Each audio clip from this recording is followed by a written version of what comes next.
ছিলাম, মানে কষ্ট করছি, এগুলা সব কষ্ট করলেও আমার মনে হইতাছে যেগুলার জন্য কষ্ট করছিলাম ওই ওই জিনিসটা আমি পাইছি, এর জন্য আমার কষ্ট মনে হইতাছে না, ওইগুলো আমি ভুলে গেছি, আমার এখন আর মনে হইতাছে না যে আমি কোনো কষ্ট করছি।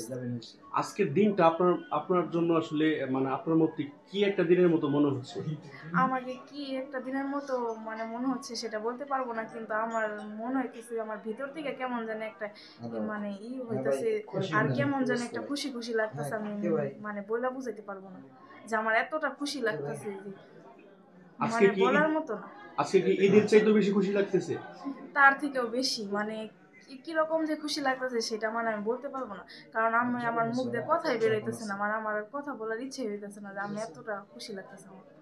আপনার আপনার মনে হচ্ছে যে এখন যদি সোহাগ পাশে বসতো তাহলে আপনার কাছে ভালো লাগতো এরকম? আমি যে ওরে পাইছি, ও যে মানে ছাড়া পাইছে এতেই আমি অনেক খুশি। সোহাগের সাথে প্রথম দেখা হলে কি বলবেন? দেখা হচ্ছে এই মনে হয় না কেমন? না, ওর সাথে আমার দেখার পর কি বলতে চান আপনার আমি মনের কি কথা? বলবো, আমি কিছু বলার নাই, আমার মানে খুশিতে আমি কিছু বলতে পারবো না, আমার জানি কেমন লাগতেছে।